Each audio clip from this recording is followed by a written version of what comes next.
Hi, so in this video, I want to talk about how the grade overview screen can help you track the way the grades work within the Summit platform and see how the student is doing. Now, remember, grades aren't the focus in Summit, okay? The point of is actually improving, growing your performance. And we're going to do a separate video that's going to talk about what you do if you're off track the way that this student is, and how the off track terminology exists to shift away focus from the idea of failing and put focus on the idea that there are still things that you can do to improve your grade. But that's for another video. On this video, I'm going to focus on the overview itself, specifically on cognitive skills and how you can actually track them. Now, the first thing I'm going to talk about is if you go to the year screen, you actually see that on the right side of the screen, there is a cognitive skill score right here. Now, this cognitive skill score is not the student's grade. Let me switch here to a student that's doing a little bit better. So we'll use that student as a sample. You cannot look at the year screen and expect it to be the grade. That is just the grade for the cognitive skills or for the grade you get from doing projects, that first line of the actual year screen. The content assessments or focus area do not count for this average that you're seeing up here. So this is not the student's grade, just a cog skill grade. So when it says 68% 8 on math here, that's just a math skill grade. Now in math, that comes from the unit assessments at the end of the unit, those that have the higher level questions, not from the content assessment tests from the focus areas, which are typically more the drill and kill kind of math that you do, the lower level expectations. So either way, the content part isn't included on the year screens average because it's serving to shift the focus to what actually matters, which is the development of those skills. If you want to see your actual average grades, you have to go to either the week screen and click on one of the subjects where the grade overview will pop out, or the way I like to do it from the progress screen. In the top right-hand corner, you can actually see the students' grades and how it compares to goals that students set for themselves at the beginning of the year, if they did that. And I usually have my mentor students do that. And if you click on the actual grade, again, you will open up that grade overview screen. Now, here we're going to start by talking about the projects. You can see right off the bat that the overall grade a student has with the graphic is about a C. Now, the reason the student has a C is mostly because of their projects, because their cog skill average is about 74%. Now, that's because they had two, by the way, if you scroll down on that, you can see more information about projects down here too. But right here at the top, you see that the projects are accounting for about 80% of their grade, which also is stated right here.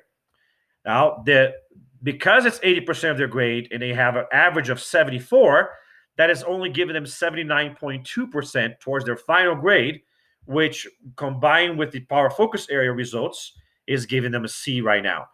So they have a C average on the project and a C average on the class. That is very typical, that whatever grade you have on the projects will generally determine the grade you get in the class because it is worth most of your grade.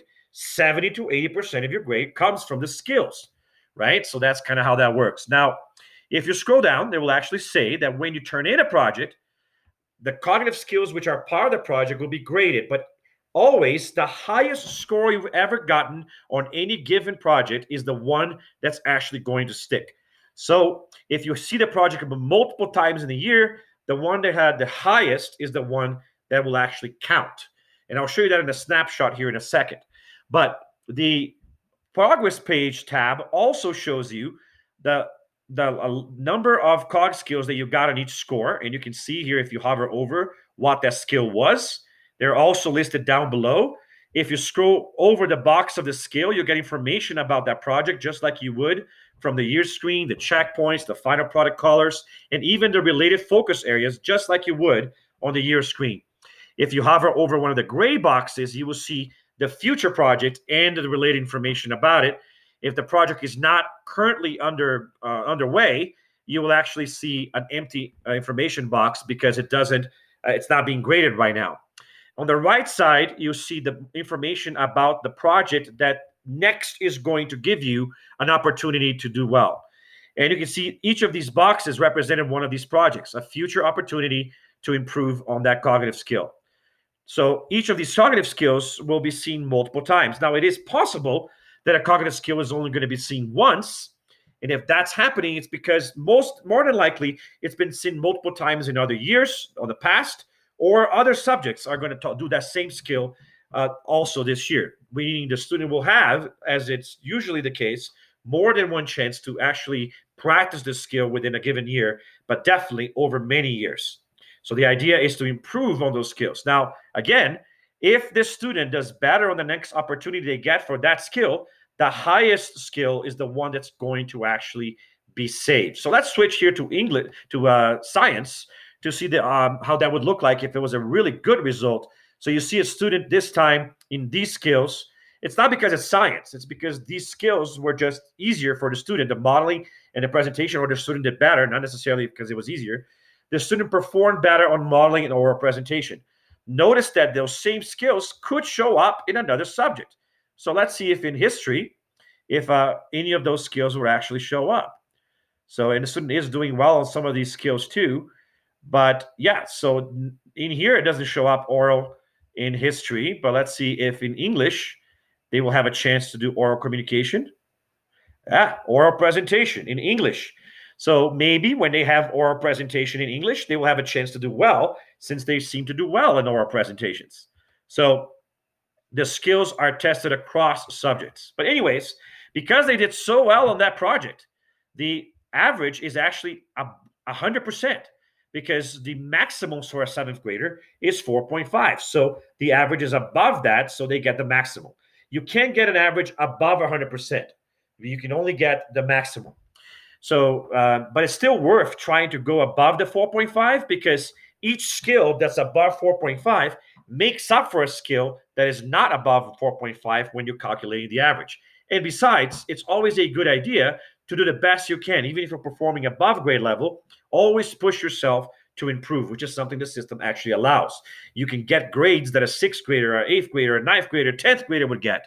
And I have seen that happen even in seventh grade.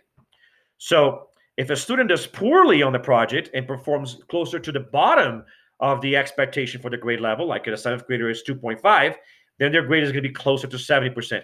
It is possible to score even lower than that. So if I switch to their history, you see that there's one skill here where the student got a yellow color. And that's, again, because it's below the expectation of the grade level of minimal of 2.5 score. So that means the student is got a lower than average thing. But every score that's above a 4.5 would make up for one of those below. And so overall, the student still has a pretty good average, somewhere between a 3 and a 3.5. And that is helping the student's grade be higher.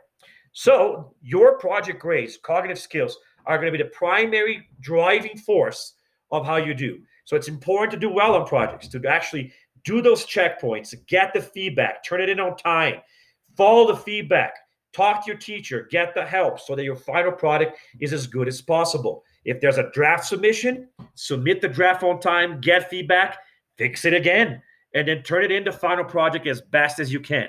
And then when you see another project that hits the same skill, apply those skills even better so you can keep growing as the year goes by to push your cog skill average as high as possible. That is the best way to raise the grade, because that's what worth the most of your overall grade. 70 to 80% of a student's grade will come from the skills. In math, it's typically a little lower because a part of that goes to the portfolio problem. And we'll talk more about that on the next video, though. So I'm just going to quickly show you that the math here. So see, there's a portfolio problem category. Because of that, the overall math unit percentage is only 70%. And don't forget, like at math, you only get one chance. It's a little different from the projects. You only get one chance per skill, only one unit assessment. So it's very important after the test happens. Well, it's important to do well on the test in the first place, but it's more important also that if you do bad on the test, to talk to the teacher to see if there's an opportunity to fix that with corrections or retake, an extra portfolio problem, anything that you can do to for the teacher to raise the grade of that test, because the grades for each test are permanent. And the way the math averages work is that the overall test grade you get is the average of all the tests that you got that year. So that's the difference when you come to math. Last thing I want to show you in this video is how it looks like at the end of the year for a student that did pretty well and a student that did about average. So here's a student on the left side. So keep your eyes on the left side here. And you can see the student actually had a full credit for their projects. And that's because all of their skills are above grade level. Now, the student's average is actually higher than the maximum, right? But they don't get a percentage above 100. So you never get extra credit within the category. But if the student had scored lower in one of these Cog skills, those extra high scores would have helped the student make up for them. But in this case, the student never scored below the seventh grade maximum. So they did really, really well. And says some of those grades are really high, like high school level performance. So very, very good job from that student. But the cool thing you can see here is how the system will take the highest grade. So even though the student got a 6 after getting the 7 is the one that counts. And always, if the student did better on future projects like this one, 5 better than a 4.5, the best grade is the one that sticks. You can also see that on the student that did not do well. They started with low scores, but on the next project, they did better. And that actually is the grade that stuck. But because that student did not perform so well in some of their skills were actually below average, so they didn't really try that hard on, or did not find it easy, or just did not perform so well on these projects, and even had a project where they did not turn anything in, which is not good. Usually the teachers won't let that happen. They will chase after the student and really try really hard to make sure the student turns something in. But you can always control that. So without the project being turned in, notice it actually turns red. The only time it is red is when the student did not do the project at all.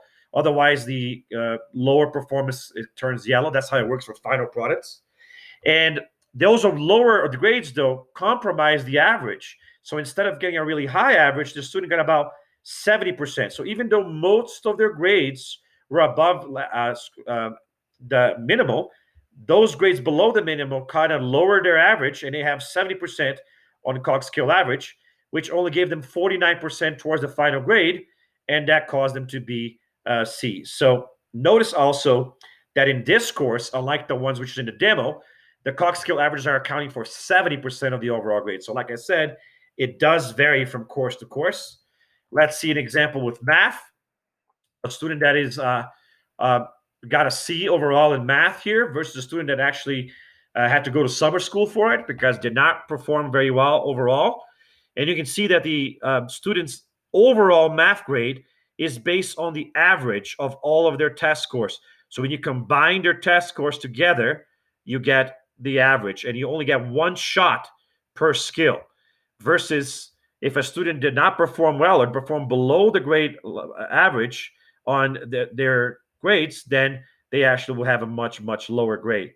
Now, of course, you can also see that it's red because it's actually a 60% or below.